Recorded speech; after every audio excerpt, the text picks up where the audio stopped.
Knowing the best synergy for each ink is going to help you in a lot of games, especially if you're new to the ink or just new to the game in general. This is my favorite combo for every ink color in the game currently. So let's just start right off. To start with, we have Amber. I've got this one at a 10 out of 10 rating. I think this is the strongest combo in the game. It's definitely the best early gameplay you can make. So basically the combo is just playing Lilo on turn 1 and then following up with a Bodyguard Simba on turn 2. So basically Lilo can quest for 2, which is a crazy thing that a 1-drop can do. It is uninkable however, but you're going to be playing it on turn 1 so it doesn't matter. And then turn 2 you drop Simba and you can put it in Bodyguard mode like already exerted. So basically it's going to protect the Lilo. Now there aren't really any responses to this.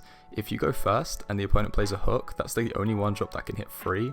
Obviously there are other like combos that people can do, but I wouldn't really expect those. So the hook can trade into the Simba, which is like fine, but then they don't have a way to deal with the Lilo. So maybe turn 3 you could follow up with another Lilo, another Simba. But basically your 1-drop Lilo is going to be questing for 4 most of the time. And if you go in second, that's still fine as well, because just Simba has such good stats and the Bodyguard keyword that Lilo is likely to survive. And your opponent is forced to respond, which is the other point I've got here. And it's going to set them behind. If they're trying to race you and play an aggro deck, then they're going to lose out on like precious like questing that they needed to get done just to take out this Simba, which is only questing for 1, and then this Lilo. And by then you've already quested for like 4 or even 6, which is like almost half the game really. And then if your opponent's playing control, then you know, they have the answers like Rafiki on turn 3, but that requires them to go first. And things like that. So basically this is just a really good combo. It just buys you so much like time, and it just exerts so much pressure from like an aggressive standpoint that it's really difficult to argue that this isn't the best combo in the game currently.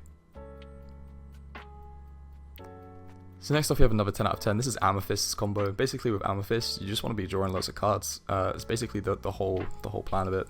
So we got Maleficent on turn 3. So when you play it you can draw a card. So it replaces itself, and then you can sing Friends on the Other Side on the next turn, and then play off like a 4-drop or just spend your 4 ink. So basically for 3 ink and 2 cards, you're drawing 3 cards and getting a 2/2 body on the board. And the first point I've got here is that card draw is probably the best thing you can do in the whole game at the moment, just because it's so hard to do. Amethyst is really the only ink that can do it consistently.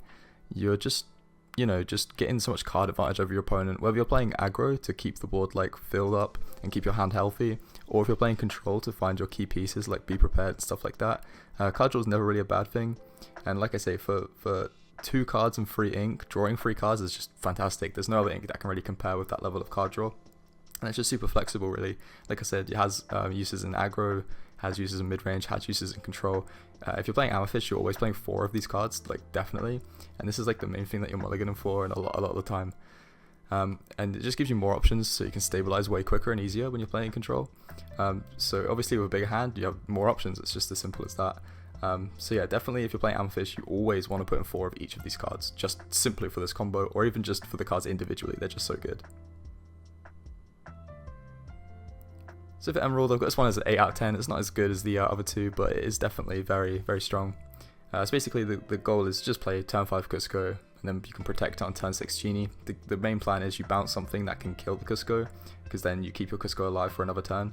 Because you know, it gives you that late game reach you need when you play aggro. So once you get aggro, you kind of like die out a little bit, and then you just start dropping big units like Cusco and Genie, just to try to like secure those last extra points of quest to get to 20. And protecting Cusco is the main goal, since you know he has ward, which means he can't be chosen by anything, so he can't be dragon fired, can't be hit with fire cannons or smashes or anything like that. Even Tinkerbell can't choose him with her like ability to ping the damage. So he just becomes very hard to remove, and especially if you get rid of their board, they need to have something with rush, and it's as simple as that. They just need rush really. So if you can remove something that can kill Cusco and just leave stuff on the board that can't deal with Cusco, then you know, you can quest for 6 with this card, which is great. And then obviously once you quest for 6 with a Cusco, you'll be questing for 2 with a Genie, which is 8, which you know, you only need 20, so again that's like basically half. I've got in red as well. If you play with Ruby, definitely you want to play Cusco with LeFou or Shield of Virtue, so you can ready the Cusco every turn, and then basically that just makes him invincible. The only kind of counters there are be prepared, or if they use 2, grab your swords, which you know is a crazy commitment. So just something to keep in mind there. I've strictly put an Emerald combo here rather than trying to pair it with Ruby, because it just kind of, you know, if you're playing Emerald you can play this every time, whereas to do the Ruby combos you need to have Emerald and Ruby. Speaking of Ruby, we've got Aladdin and Shield here next. You can replace his Shield with LeFou as well. Just feel like a lot of the time you're going to be running Shield more when you're playing this Aladdin. So I've got this as an 8 out of 10 rating as well. This single-handedly saves the aggro matchup. You can get an 8 lore swing every single turn. So basically what Aladdin does is whenever he banishes another character in a challenge, you gain 2 lore and the opponent loses 2 lore. So you know, do that twice, you gain 4, they lose 4, that's 8. That's an 8 lore swing.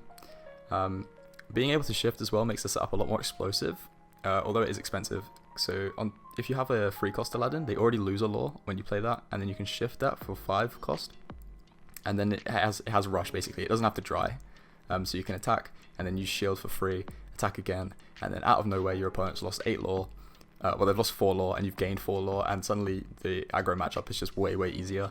And it's very difficult to play around for the aggro player as well, especially if you can get on turn 5 and then just drop a shield from turn 4 onwards and just keep clearing the board that way. It's what you want to go for in the aggro matchup when you're playing Ruby control, in my opinion. But yeah. Next we got Sapphire. I've got this one as a 7 out of 10. Couldn't really think of many for Sapphire. There was a couple, I can't think right now, but you know, the combo I've got here is Grammar Teller, turn 2 into turn 3 Mickey, and then you sing 1 jump ahead with Grammar. It's insanely fast ramp, and it allows you to get to 6 ink as soon as turn 4. So on turn 4, when your opponent's still playing all their little stuff, you're gonna get like this stable board. You're just playing all these big bomb cards, and your opponent just has to deal with those from that point in the game onwards. It's not like it's a 1 turn thing, it's just for the rest of the game. You'll have 6 ink from turn 4, and then obviously you go to turn 7 ink, 8 ink, stuff like that. So you just get really like big units really quickly. It does require 3 cards and 2 of them are uninkable, but it's surprisingly consistent. And also the key thing is here, you don't need all 3. Even just 1 of these is good enough. Like if you get Grammar, you miss out on the Mickey and the 1 jump, but you're still like an ink ahead, right? And then you'll eventually find the Mickey and the 1 jumps, and you can, you know, ramp that way. But I've got this 3 card combo. It's consistent, sure. I wouldn't say it's the most consistent thing, but you will find that a lot of the time. When you do, you really notice that you know, you get to that 6 ink and you can just kind of steamroll the game from that point. So I've definitely got this combo here for Sapphire. If there's any other Sapphire combos that you guys like, leave them in the comments. I think the main one I was thinking was like Maurice and Tamatoa, but you know, that's so specific to one deck, whereas this is kind of, you can chuck this in every Sapphire deck and you can find it and look for it most of the time. So finally we've got Steel. If you've seen any of my videos with Tinkerbell on it, you've had this combo a million times. I've got this at a 9 out of 10 rating. Basically you shift into Tinkerbell on turn 4, deals 1 damage to the whole board, and then you sing Grab Your Sword to deal another 2 damage. So basically on turn 4 you're doing 3 board damage to the whole enemy side. It completely stops aggro in its tracks, and then you also get this 6 cost Tinkerbell which quests for 2 and has insane stats. Well, not insane stats, for turn 4 it's quite insane stats. And just an insane ability. Basically whenever she banishes a character you can deal 2 damage to a chosen character.